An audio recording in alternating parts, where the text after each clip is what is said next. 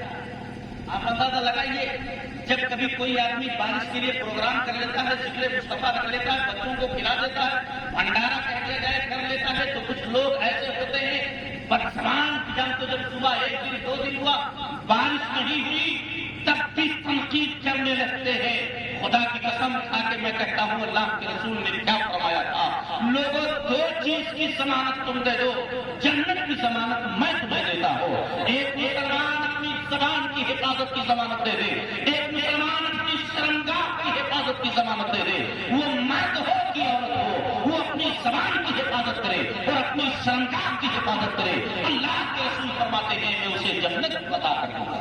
آپ اندازہ لگائیے، آج نہ ہماری زبان محفوظ ہے، نہ ہماری شرمگاہ محفوظ ہے، نہ زبان پاک نہ شرمگاہ پاک۔ آپ اندازہ لگائیے، پھر بھی ہمیں جنت کا حصہ ملنا چاہیے۔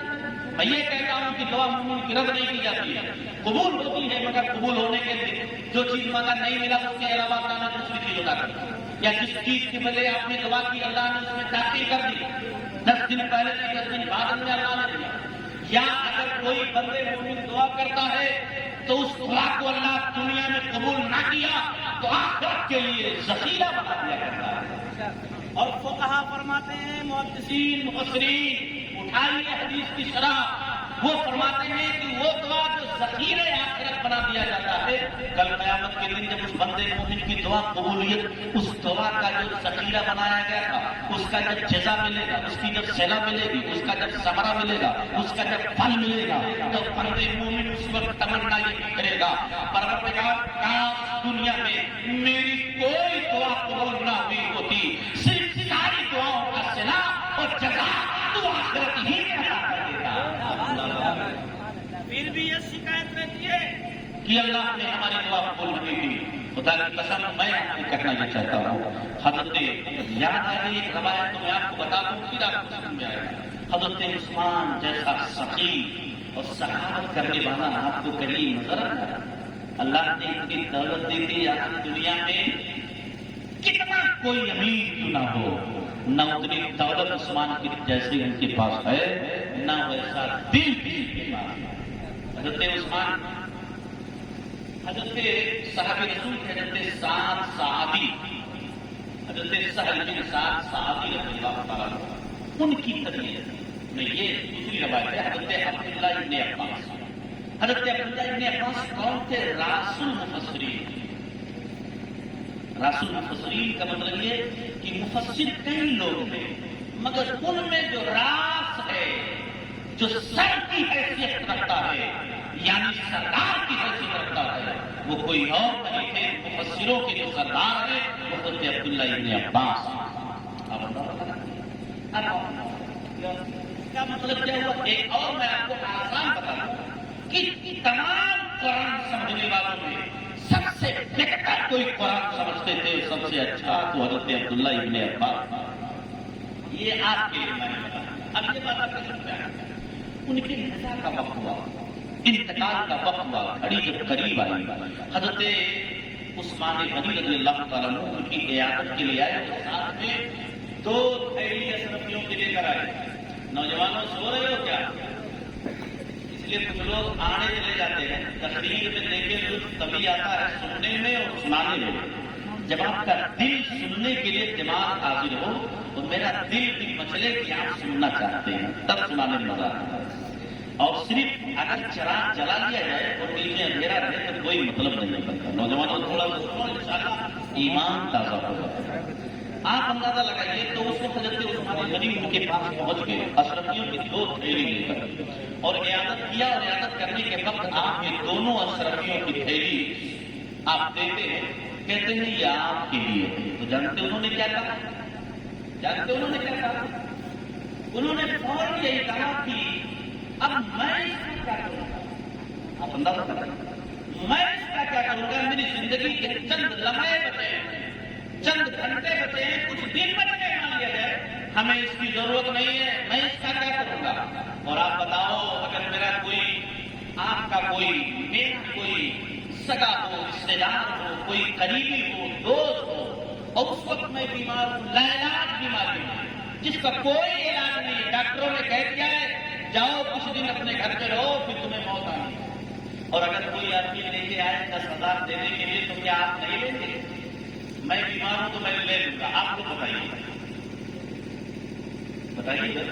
جب مجھے لوگ ایسا کاموں سے بالکل جیسے میں کوئی جناتی بات کرنے آئے لے لیں گے کہ نہیں لے لیں گے؟ بھائی اب آپ مجھے 2 گھنٹہ زندہ رہنا پھر لے کے کیا مطلب آپ کو بتائیے کیا مطلب ہے؟ لینے کا مقصد یہی تو ہے کہ اپنے گھر والوں کو کام آ جائے گا، یہی تو، لیکن یہاں جب لے لیتے ہیں تو کہیں گے تیجا کے کام آ جائے گا۔ آپ کو میں بتا رہا ہوں انہوں نے کیا کہا حضرت عثمان غنی نے، کہا اگر آپ کو اس کی ضرورت نہیں ہے تو یہ میں آپ کے بچیوں کے لیے، اس لیے کیونکہ یہاں بچیاں یہ میں آپ کے بچیوں کے لیے دے رہا ہوں۔ تب حضرت عثمان کو انہوں نے جواب کیا دیا ایمان تھا، اور بتائیے کتنے لوگ یہاں بیٹھے ہیں، قرآن میں کتنی صورتیں ہیں؟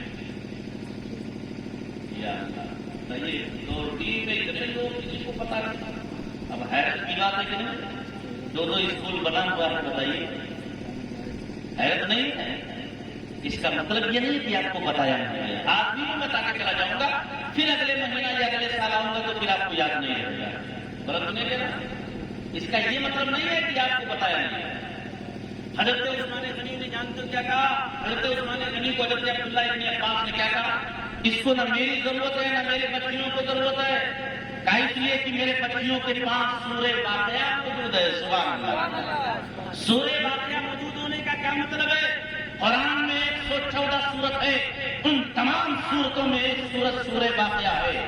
حضرت عبداللہ ابن عباس نے یہی کہا، اے عثمان تمہارے دولت کی مجھے ضرورت نہیں ہے، اس لیے کہ میری بچیاں اس وقت تک بستر پر سونے کے لیے نہیں جاتی ہے جب تک قرآن کی سورت سورہ واقعہ کی تلاوت نہیں کر لیتی ہے، اور جب تک کوئی بچی سورہ واقعہ کی تلاوت کر لے تو اس کو کبھی تنگ دستی، پریشانی یا کبھی کسی کوئی چیز کی شکایت آئی نہیں۔ آپ مجھے بتائیے، آپ بتائیے ہمارے گھروں میں قرآن ہے، کس کے گھر میں قرآن نہیں؟ قرآن والے بتاتے آپ کو میں جانتا ہوں، پھر نہیں ہے تو کوئی بات نہیں، اور کس کے گھر میں قرآن ہے ذرا آپ بتائیں۔ اچھا اب میں یہ پوچھنا چاہوں گا، کچھ لوگ نہیں اٹھائے، نہیں ہوگا، اور نہیں ہوگا تو بہت ادھر ادھر پڑا رہتا ہے، نہیں پڑ جاتا ہے تو جو نہ پڑا جائے گا ان کے گھر میں پہنچا دو جن کے۔ اب مجھے میں آپ کو بتاتا ہوں، رمضان شریف گئے ہوئے کتنا مہینہ گزرا؟ بھائی کتنا مہینہ گزرا؟ 1 مہینہ ہو گیا ہوگا۔ اچھا یہ بتائیے 5 مہینہ رمضان شریف کو چھوڑ دیجیے، 5 مہینوں کے بعد کس کے ہم قرآن کھلا ہے گھر میں؟ ایک آدمی بتا دے جس کے گھر پہ قرآن کھلا ہو پڑا ہو۔ یا اللہ حیرت کی بات ہے، میں بچیوں کی کوئی ذمہ داری ہے؟ ابھی آپ سنیے، اور پڑھنے والے تو پڑھتے ہیں، اس میں چاہے میرے گھر کے ہوں چاہے وہ آپ کے گھر کے ہوں، چاہے میرے گھر کے نہ بھی ہوں چاہے آپ کے گھر کے نہ ہوں، قرآن تو ایک لمحہ ایسا نہیں ہے جو پڑھا نہ جا رہا۔ اب یہ بتائیے، میں یہ پوچھنا چاہتا ہوں بارش ہونی چاہیے کہ نہیں ہونی چاہیے؟ نہیں ہونی چاہیے۔ 4 مہینہ ہو گیا آپ کے گھر پہ قرآن کھلا نہیں تو پانی بارش تو ہونی چاہیے، برکت کیسے ہونی چاہیے اس گھر میں؟ حضرت عبداللہ ابن عباس بتا رہے ہیں جس گھر میں قرآن کی تلاوت ہو، سورہ واقعہ پڑھا جائے، نہ اس میں برکت کی کمی ہوگی اور نہ جان تو اس میں رحمت کی کمی ہوگی۔ قرآن میں تو اللہ نے فرمایا وَمَن يَتَوَكَّلْ عَلَى اللَّهِ فَهُوَ حَسْبُهُ، اور جان تو وَيَرْزُقْهُ مِنْ حَيْثُ لَا يَحْتَسِبُ، وہ بندے مومن جو اللہ پر بھروسہ کرے تو اللہ اس کے لیے کافی ہے، اور اللہ اس کو وہاں سے رزق عطا کر دے گا جہاں سے وہ سوچ بھی نہیں۔ اب مجھے بتائیے، یا ہمارے یہ بتائیے، میں ایک ایسے دنیاوی مثال میں پوچھنا چاہتا ہوں، میں اس کو جانتا نہیں مگر میں پوچھتا ہوں، 50 سال پہلے آپ کے 1 بیگھہ کھیت میں کتنا پیدا ہوتا تھا؟ ذرا مجھے بتائیے۔ کوئی ایسا جناتی سوال کر لیا، 50 سال پہلے، 20 سال 30 سال پہلے 8-10 مانی، اس کا مطلب 10, 20, 50 کلو، 50 کلو 100 کلو، اس سے زیادہ نہیں ہوتا تھا بھائی۔ 1 کنٹل 1.25 کنٹل نہیں ہوتا تھا، آج کم سے کم 4 کنٹل 5 کنٹل 6 کنٹل، تو غلط تو نہیں کہہ رہا؟ آپ مجھے بتائیے غلط کہہ رہا ہوں؟ میں پوچھنا یہ چاہتا ہوں، پہلے تو جب ہمارے کھیتوں میں پیدا ہوتا تھا اگر بارش نہ ہو دوسرے سال، بلکہ یہاں تک کہ میں کہتا ہوں کہ جب سال ختم نہیں ہوتا تھا تو گلہ گھروں میں سے ختم ہو جاتا تھا، لیکن آج اگر ایک سال بارش نہ ہو تو اتنا پیدا ہوتا ہے کہ 2 سال نہیں 3 سال بھی کھائیں گے تو ختم نہیں ہوگا۔ غلط تو نہیں کہہ رہا؟ پھر اللہ نے دیا کہاں نہیں اللہ نے دیا؟ کب کہاں دیا؟ کوئی ایک آیت سے اللہ نے کب دیا ہو؟ اللہ کے رسول سرور کائنات ارشاد فرماتے ہیں کہ اگر کوئی بندے مومن اللہ پر بھروسہ کرنے کا حق ادا کر دے تو اللہ تبارک و تعالیٰ اسے پرندوں جیسا رزق عطا کرتا ہے۔ پرندوں جیسا رزق آپ کو بتا دوں تو آپ حیران ہو جائیں گے۔ اٹھاؤ سارا کھولو حدیث کی تباہ پتہ چلے گا پرندوں جیسا رزق کیسا رزق ہوتا ہے۔ آپ کو میں بتاؤں تب آپ کو سمجھ میں آئے گا۔ ان دنیا میں اللہ نے انسان کو جس کو سب سے زیادہ جس چیز کی ضرورت تھی اللہ نے اس کو سب سے زیادہ واقعی مقدار میں پیدا کیا۔ وہ چیز کیا ہے؟ جو سب سے زیادہ آپ کو ضرورت ہے اور اس کے حصول میں کوئی محنت نہیں ہے، اس کے حصول میں کوئی خرچہ نہیں ہے، اس کے پانے میں ایک لمحہ آپ کا 1 منٹ بھی نہیں لگتا، بتائیے وہ کیا ہے؟ پانی ہے۔ یہی سب زیادہ ضرورت۔ مجھے تو لاک ڈاؤن میں پتا چلا کہ آکسیجن لاک ڈاؤن میں کیا زیادہ ضرورت ہے؟ پانی کی ضرورت ہے۔ بولیے اور اب بھی آکسیجن کی سب سے زیادہ ضرورت ہے۔ اب بھی آکسیجن کوئی 5 منٹ سانس بند کر دیجیے کسی کو دیکھو بچتا کہ نہیں، اور 5 گھنٹہ نہیں 50 گھنٹہ اس کو پانی کا پلائیے دیکھے دیتا رہتا ہے۔ زیادہ ضرورت کس کی پڑی ہے؟ کس کی زیادہ ضرورت ہے بتائیے؟ اور آکسیجن بنانے میں کتنا محنت کرتے ہیں آپ بتائیے؟ صرف ایک چیز آپ پر نافذ کر دی جاتی کہ آکسیجن کی بوتل آپ کو اپنی پیٹ پر لگانی ہوتی ہے تو سارا حسن غارت ہو جاتا، سارا حسن غارت ہو جاتا۔ حسن تو وہ تھا کہ جب آپ کپڑے پہنتے ہیں تو آدھا جھلکتے ہیں، سارا حسن غارت ہو جاتا جب آکسیجن کی بوتل لگانی پڑتی۔ اور ایک دن میں کتنی بوتل لگتی اس کا احساس آپ کیجیے۔ یہاں بیٹھ کر سانسیں لیتے ہیں آکسیجن جہاں، مگر اللہ نے کتنا آکسیجن پیدا کر دیا۔ گھروں میں رہو تو آکسیجن، باہر رہو تو آکسیجن، کئی گاڑیوں میں رہو تو آکسیجن، جہاں جاؤ وہاں آکسیجن، ہر جگہ اللہ نے تازہ آکسیجن پایا۔ مجھے بتائیے 10 منٹ کسی کی سانس بند کر دی جائے وہ زندہ رہ سکتا اور 10 گھنٹہ پانی نہ پیے زندہ نہیں رہ سکتا۔ سب سے زیادہ ضرورت کس چیز کی؟ آکسیجن۔ اور آکسیجن کے حاصل کرنے میں کوئی محنت ہے؟ اور سب سے زیادہ اس کے بعد اگر کسی چیز کی ضرورت ہے تو وہ پانی ہے۔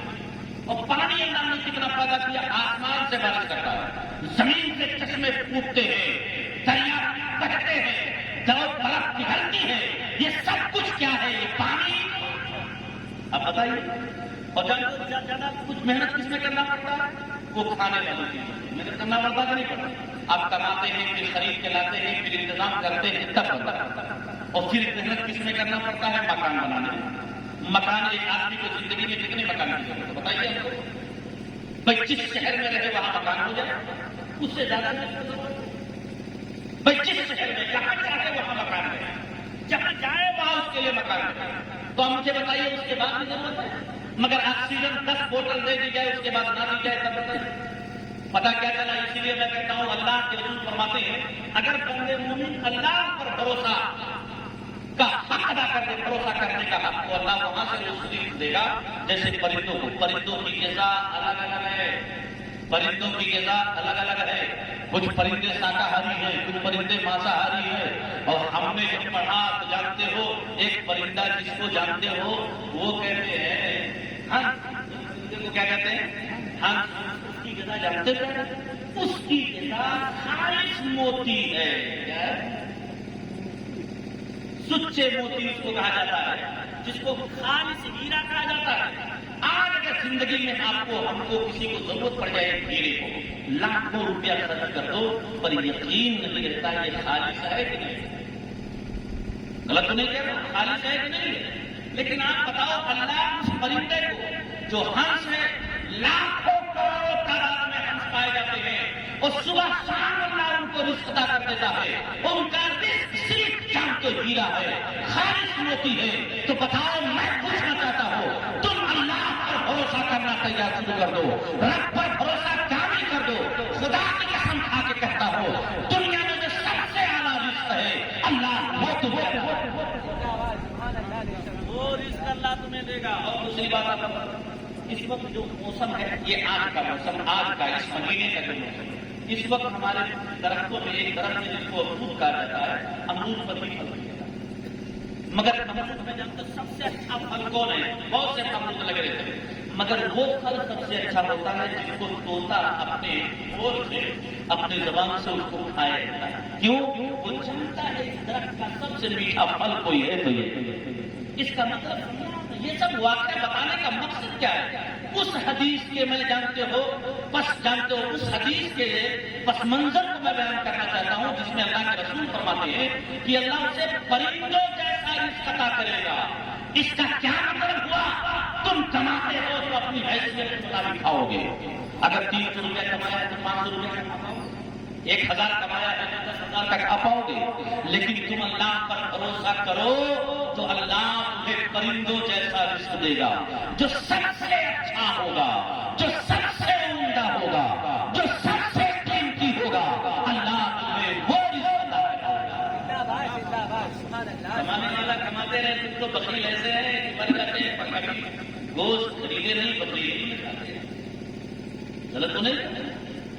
ارے میں غلط کہنے کے لیے آیا ہی نہیں ہوں، اور جب غلط لگے گا تو پھر دوبارہ بلانے کی بھی مجھ کو ضرورت نہیں. اس لیے آپ احساس کیجیے میں جا کے اس لیے کہتا ہوں وہ قرآن گھر میں قرآن پڑھا جائے.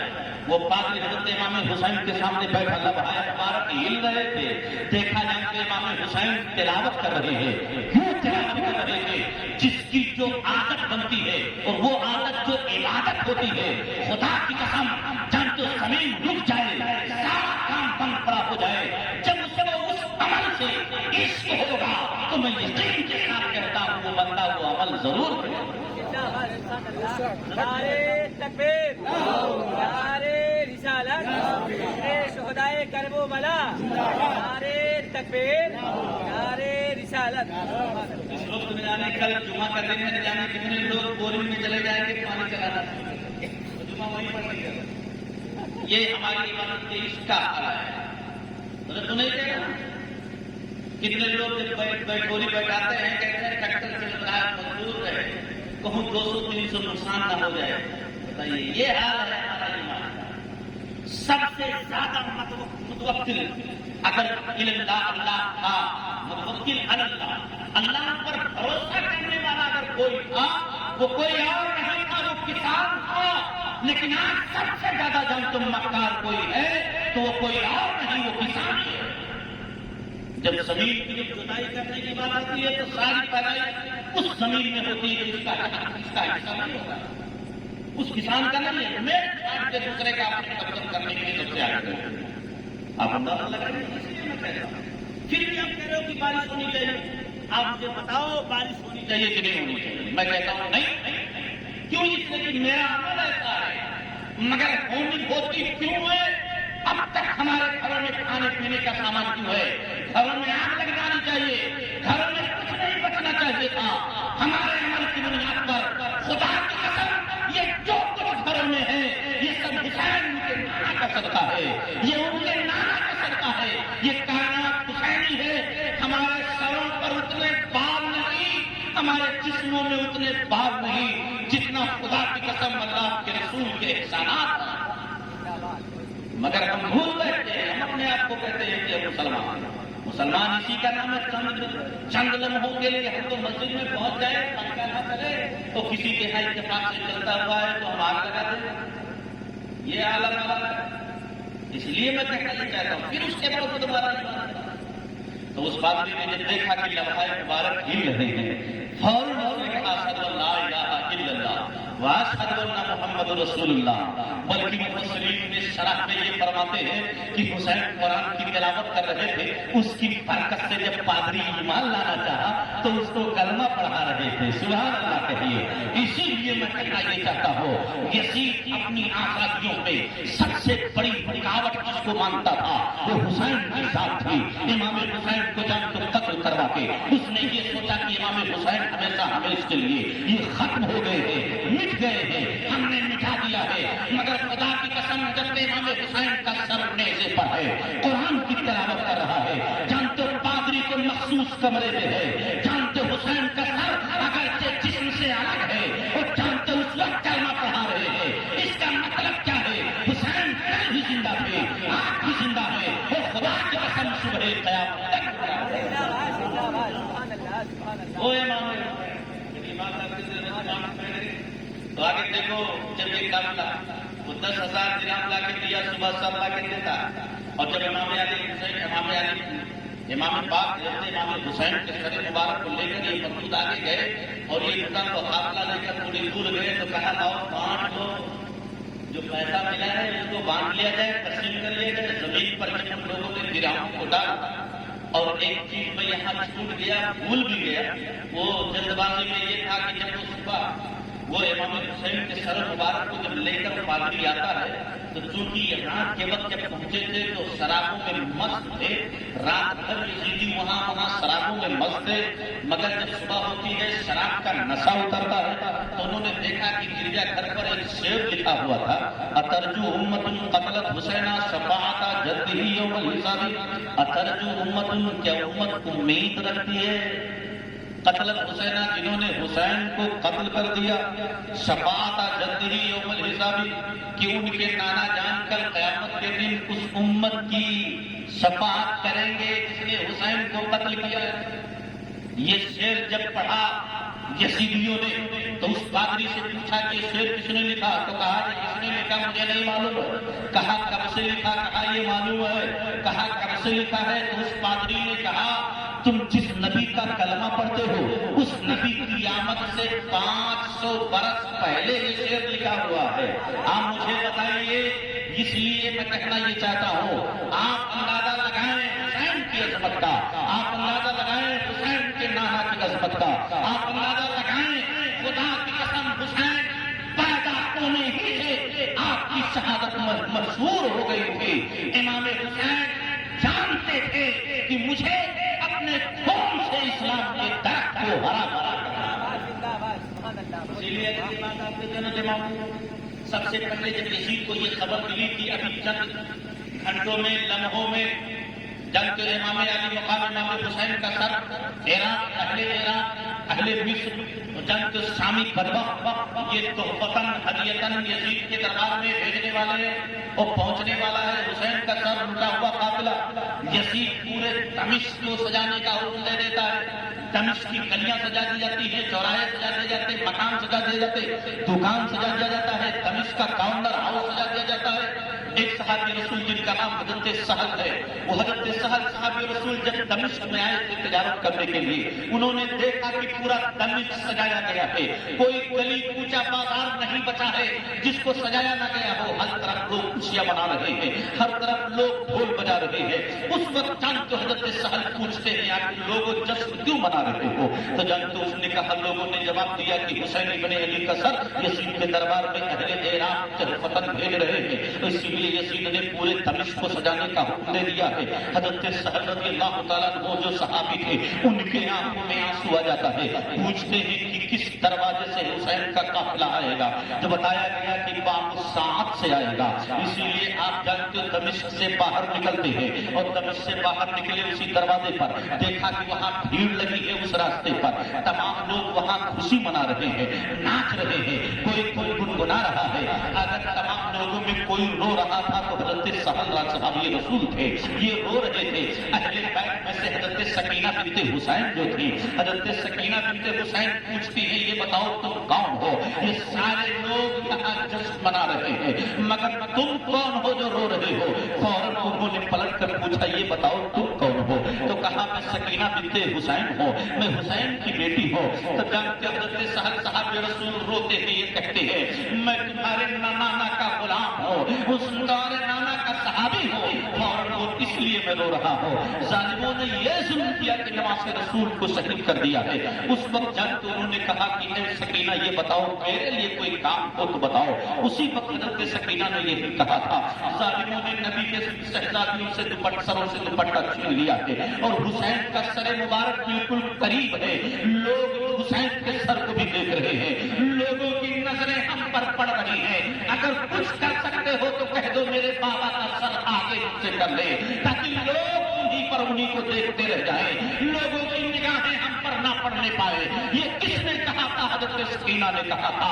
آپ مجھے بتائیے، جب حضرت سہل جو صحابی تھے ان کے پاس 400 دینار تھا، وہ 400 دینار لے جاتے ہیں، دے دیتے ہیں شمر کو، تب شمر مردود حسین کے سر مبارک کو آگے کرتا ہے، اور لے جانے کے بعد جانتے دمشق میں جب گورنر ہاؤس کے دروازے پر پہنچتا ہے تو محفل بن سالبہ اور یہ شمر دلجوشن یہ دونوں مردود کہتے ہیں اس دنیا میں سب سے جانتے ذلیل انسان کا سر جانتے ہو جو میں امیر المومنین یزید کے دربار میں حاضر کر رہا ہوں، اور جب دروازہ کھولا جاتا ہے لوگوں کی بھیڑ اکٹھا ہو جاتی ہے، کچھ لوگوں کے دل بدلتے ہوئے نظر آ رہے تھے، کچھ لوگوں کی آنکھوں میں آنسو تھے، ایسا لگ رہا تھا کہ بغاوت ہو جائے گی۔ تو یزید نے جب لوگوں کے دلوں کے حال کو محسوس کیا تو فوراً جانتے اس نے کیا کہا، اس دنیا میں کوئی سب سے بدترین شخص ہے تو وہ سمر کی ماں نے جس کو جنا ہے، محفر کی ماں نے جس کو جنا ہے۔ یہ کون کہہ رہا تھا؟ یزید کہہ رہا تھا، اور جانتے ہو یزید اس وقت رونے لگا تھا، اور یزید اس وقت رو رہا تھا، مگر میں آپ سے کہنا یہ چاہتا ہوں وہ کیوں رو رہا تھا؟ وہ دربنائے سیاست تھی اس کا رونا، وہ سیاست پر ہی اس کا رونا مبنی تھا، وہ اس لیے رو رہا تھا کہ کہیں ہماری حکومت نہ چلی جائے، وہ اس لیے رو رہا تھا کہیں ہماری بادشاہت نہ ختم ہو جائے۔ جیسے آپ کے زمانے میں جب کوئی آدمی آپ کے پاس حکومت پانے کے لیے آتا ہے تو اپنی آپ کی ساری شرطوں کو ماننے کی بات کرتا ہے، ایسے ہی اس وقت اپنی حکومت بچانے کے لیے یزید رو رہا تھا۔ مگر میں کہتا ہوں تاریخ اٹھا کر دیکھو، اور حضرت امام حسین اللہ تینوں یزید کے درمیان جو گفتگو ہوئی تھی اس گفتگو سے بھی یہ ثابت ہے کہ جانتے یزید جو تھا حسین کے قتل سے راضی تھا، وہ دربنائے سیاست اس کا رونا تھا، یہ سیاست کے پیش نظر رو رہا تھا۔ حضرت امام زین العابدین سے اس نے کیا کہا؟ اے زین العابدین، اگر تمہارے والد حسین کا معاملہ میرے ہاتھ میں ہوتا تو میں ان کو کبھی قتل نہیں ہونے دیتا۔ یہ کس نے کہا؟ یزید نے کہا۔ تب امام زین العابدین کہتے ہیں جو ہونا تھا ہو گیا، میں 3 شرطیں تیرے سامنے پیش کرتا ہوں اور تو اپنی برات ظاہر کر دے اور یہ ثابت کر دے تو جانتے میرے بابا کے قتل میں تیرا ہاتھ نہیں ہے۔ یہ کس نے کہا؟ حضرت امام زین العابدین نے کہا میری 3 شرطیں ہیں، تینوں تو مان لے۔ کہا پہلے کو کیا شرطیں ہیں؟ کہا پہلی شرط یہ ہے کہ ہمارا یہ حسینی قافلہ بحفاظت مدینہ پہنچا دو، اور دوسری شرط یہ ہے کہ دمشق کی جامع مسجد میں مجھے تقریر کرنے کی اجازت دے دو۔ یہ کس نے کہا؟ حضرت امام زین العابدین نے۔ آپ سوچتے ہوں گے کہ 14 سال کی عمر امام زین العابدین کی ہے، وہ کیا خلاف کریں گے؟ مگر میں کہتا ہوں تقریر تو ان کے گھر کی کھیت ہے یار، اسی لیے میں کہنا یہ چاہتا ہوں حضرت امام زین العابدین نے تیسری شرط یہ رکھی تھی کہ جانتے جو لوگ میرے بابا کے قتل میں امام علی مقام امام حسین کے قتل میں حصہ لیا ہے تم ان سے بدلہ لے لو، معاوضہ طلب کرو۔ یہ حسین یہ حضرت امام زین العابدین نے 3 شرط رکھی، وہ 2 شرط تو ماننے کے لیے تیار ہو جاتا ہے، ہم آپ کو بحفاظت مدینہ بھیج دیں گے، ہم آپ کو تقریر کرنے کی اجازت دے دیں گے، اور لیکن میں وہ آخری شرط جو ہے بدلہ لینے کی، معاوضہ لینے کی، میں معاوضہ نہیں لے سکتا ہوں، میں بدلہ نہیں لے پاؤں گا، یہ میں نہیں لے سکتا۔ یہ کس نے کہا؟ یزید نے کہا۔ میں کہتا ہوں اگرچہ عمر ابن سعد نہیں تھا، اگرچہ عبید اللہ ابن سعد نہیں تھا، مگر وہاں جتنے یزیدی تھے سب کو گرفتار کر کے قید خانے میں ڈلوا دیتا اور ایک ایک کو قتل کروا دیتا یزید، تب میں مانتا کہ حسین کے قتل سے وہ راضی نہیں تھا، لیکن اس نے نہیں کیا۔ اس کا مطلب یہی تھا کہ جو کچھ عبید اللہ نے کیا تھا، عبید اللہ بن زیاد نے وہ سب یزید کے اشارے ہی پر کیا تھا۔ اگر یہ بات آپ کے سمجھ میں آئے تو حضرت امام زین العابدین سے جب اس نے کہا تو فوراً کہا کہ چلیے میں آپ کو اجازت دیتا ہوں تقریر کرنے کے لیے۔ آپ جاتے ہیں دمشق کی جامع مسجد میں، جامع مسجد میں جب آپ منبر پر جاتے ہیں، جب آپ تقریر شروع کرتے ہیں تو جتنے لوگ بیٹھے تھے سارے لوگ وہاں رو رہے تھے، قریب تھا کہ بغاوت شروع ہو جاتی، قریب تھا کہ لوگ اس کے خلاف یزید کے کھڑے ہو جاتے۔ اس نے اشارہ کر دیا مؤذن کو اذان دینے کے لیے، اسی وقت مؤذن اللہ اکبر اللہ اکبر کہتا ہے۔ حضرت امام زین العابدین جانتے منبر پر کھڑے ہوئے تھے، آپ فرماتے تھے جانتے ہو لوگوں سن لو، اگر سب سے پہلے کسی نے اللہ کی وحدانیت کی گواہی دی تھی تو کسی اور نے نہیں، میرے گھر والوں نے دی تھی، میرے نانا نے دی تھی۔ یہ کس نے کہا تھا؟ حضرت امام زین العابدین نے کہا تھا۔ اور آپ کو میں بتانا یہ چاہتا ہوں جب مؤذن نے کہا اشہد ان لا الہ الا اللہ، تب تو حضرت امام زین العابدین نے کہا کیا کہا؟ اے یزید، اگر اللہ کی وحدانیت کی شہادت اگر کسی نے گواہی دی، اللہ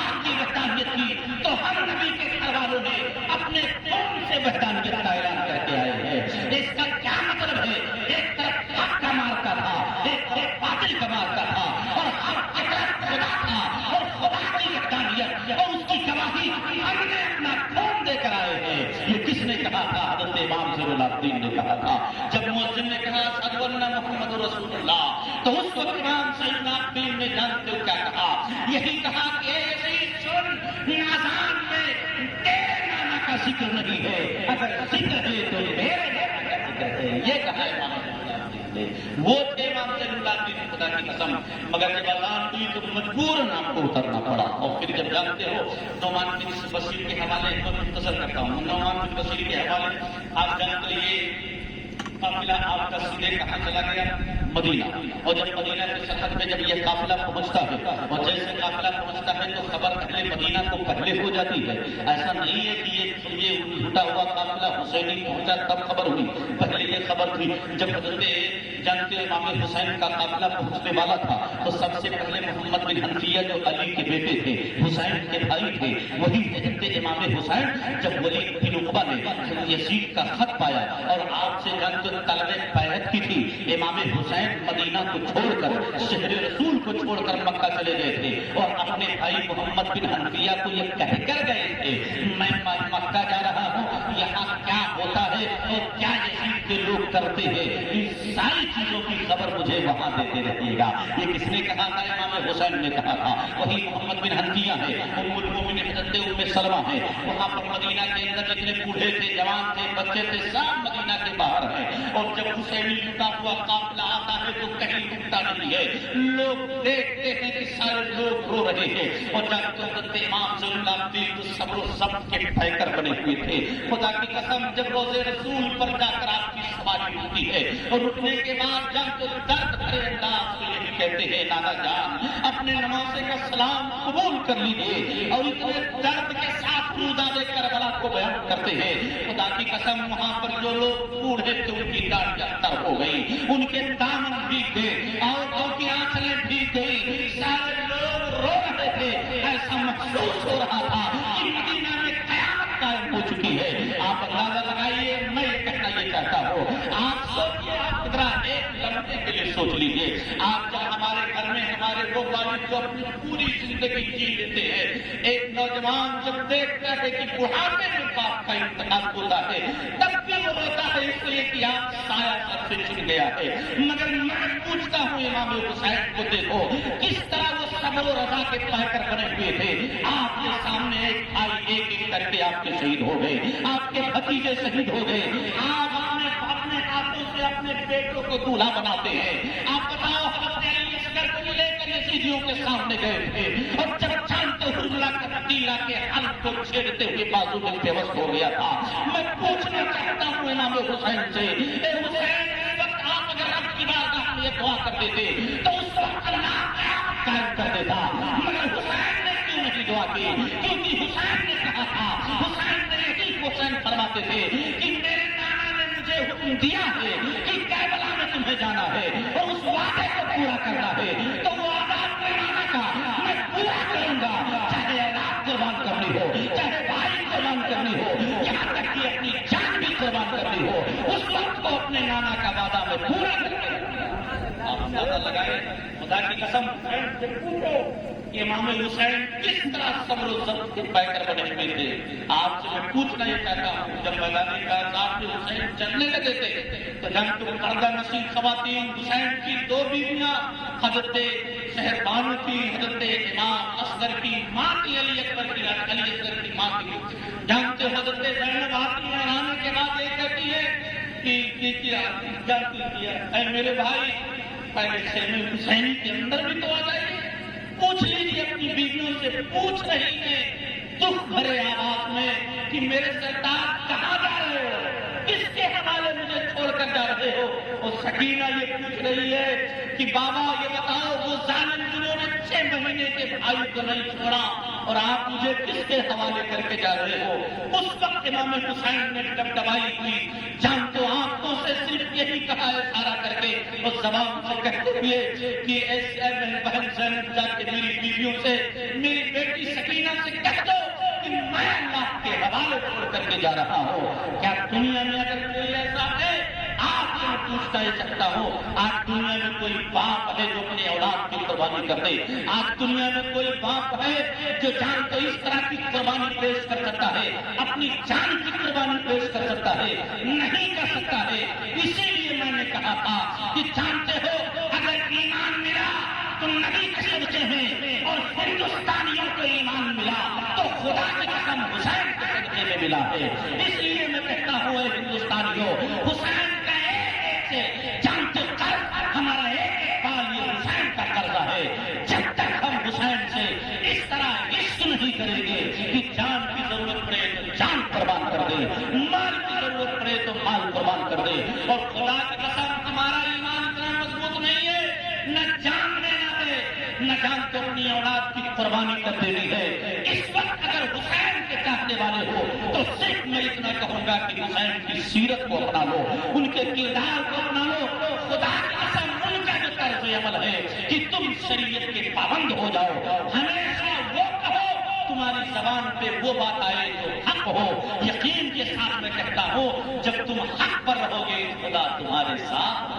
زندہ باد. سبحان اللہ. پھر یہ کبھی شکوہ نہیں کرنی پڑے گی کہ جانتے اور ہمیں دعاؤں کی ضرورت پڑے گی. درود پاک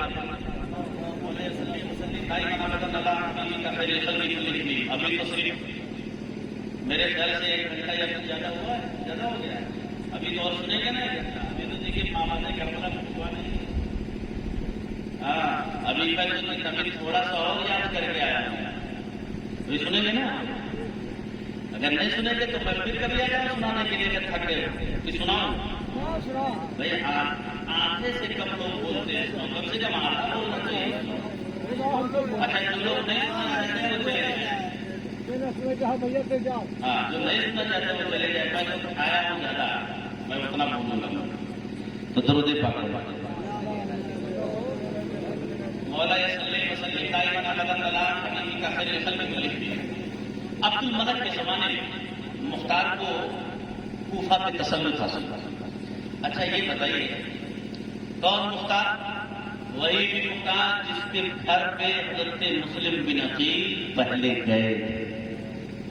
وہی مختار. اب میں آپ کو بتاؤں حضرت مسلم کو کوفہ والوں نے دعوت دی.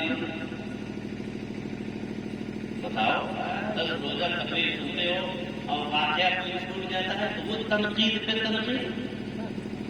ایک واقعہ چھوٹ جائے وہ تنقید پر جس کی ضرورت ہے وہ کوئی یاد نہیں. بتائیے حضرت مسلم کو ان لوگوں نے دعوت دی تھی، حضرت امام حسین کو ان لوگوں نے دعوت دی تھی. حضرت مسلم گئے. آپ بتائیے کیوں گئے؟ حضرت امام حسین نے بھیجا تھا اس لیے گئے. یہ بات نہیں ہے. آپ کو میں بتاؤں تب حضرت علامہ سعد الدین تازانی اور حضرت حضور صدر الافاضل نے ایک بڑا لمبا مضمون لکھا اسلام کا، اور جس کا مختصر میں آپ کو بتا دوں.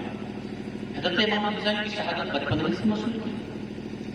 اور پھر جانتے ہو تو کوفیوں کے اتنے خطوط آ گئے. وہ خطوط میں لکھا یہی تھا اور ان کا مضمون کا اصل یہ ہے کہ جب ایک قوم جب ظالم بادشاہ کی حکومت کو تسلیم نہ کرے اور جب کوئی ایک ایسا ہو تو اس کا صحیح ہے اور اہل حق میں سے ہے اور اس کو اپنا امام بنانے کے لیے دعوت دیتی ہو تو اس امام پر لازم ہے کہ اس قوم کی دعوت کو قبول. اس لیے امام حسین پہ جانا ضروری تھا. اور ایک خطائے تھے سینکڑوں خطوط حضرت امام حسین کے پاس. اس لیے ضروری تھا کہ حضرت امام حسین جائیں. مگر گئے کیوں نہیں امام حسین کو حضرت مسلم کو بھیجا؟ تو دوسری طرف بڑے بڑے جلے صحابہ حضرت عبداللہ بن زبیر، حضرت عبداللہ بن عمر، حضرت ابو سعید خدری، حضرت ابو الواقد لیثی، یہ صحابی رسول نے حضرت امام حسین کو منع کیا نہیں جانا ہے. اور آقا فرماتے ہیں صحابی کا نجوم فبأيهم اقتديتم اهتديتم. میرے تمام صحابہ عدل و انصاف کے ستارے ہیں. تو حضرت امام حسین کو نبی کے صحابہ کی بات بھی ماننی ہے. تب حضرت علامہ صدر الافاضل علیہ الرحمہ نے یہ کہا ایک صورت تھی.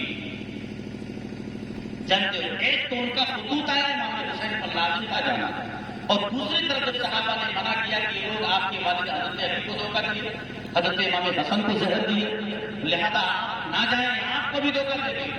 اس لیے جب منع کیا تو حضرت امام حسین نہ اب جائیں نہ اور تو اب وہ جس نے حضرت امام حسین کو دھوکہ دیا آپ کے والد کو، آپ کے بھائی کو، اور وہی امام بنانے کے لیے بلا رہی ہے، تو حضرت امام پر ضروری یہ تھا کہ جائیں، مگر اپنی جان کی بھی انہیں فکر کرنی ہوگی۔ تب انہوں نے یہ کہا ایک صورت ہے کہ آپ اپنے کسی خاص کو بھیج دیں، اپنے کسی معتمد شخص کو بھیج دیں۔ اسی لیے حضرت امام حسین نے اپنے بھائی حضرت مسلم بن عقیل کو یہ کہہ کر بھیجا کہ میں آپ کے خط کے مضمون سے واقف ہوا، مگر میں آپ کے دعوت پر میں ان کے پیچھے جلدی آ جاؤں گا۔ اگر انہوں نے لکھ دیا جا کر یہ بتا دیا کہ یہ لوگ اپنے حد و پیمان پہ قائم ہیں، جیسا ان کے خطوط سے ظاہر ہے ویسا ہی ان کا عمل ہے، تو میں فوراً ان کے پیچھے آ جاؤں گا۔ اور حضرت مسلم بن عقیل جب آئے، مختار بن عبید کے ہاں جب ٹھہرے، ایک ہفتہ آپ ٹھہرے تھے، 12,000 کوفیوں نے حضرت مسلم کے ہاتھ پر حضرت امام حسین کی بیعت کی۔ اسی وقت حضرت مسلم نے خط لکھ دیا کہ اے نامی علی مقام امام حسین، فوراً میرا خط پاتے چلے جائیے، اس لیے کہ اہل کوفہ کے لوگ، اہل کوفہ اپنے قول و قرار پہ بالکل قائم ہیں، جیسا ان کی تحریروں سے واضح ہے۔ اسی لیے حضرت امام حسین نے پہلے حضرت مسلم کو بھیجا، حضرت مسلم نے خط لکھا، تب امام حسین جانے لگے، ورنہ حج ادا کرنے میں صرف 5 دن باقی تھا۔ اور حضرت امام حسین جہاں مکہ میں حج ادا ہوتا ہے اور آپ وہاں سے چل دیتے ہیں 3 ذی الحجہ کو، آپ بتائیے، اور آپ 7 ذی الحجہ سے حج ادا ہوتا اور آپ چل دیتے ہیں 5 دن پہلے۔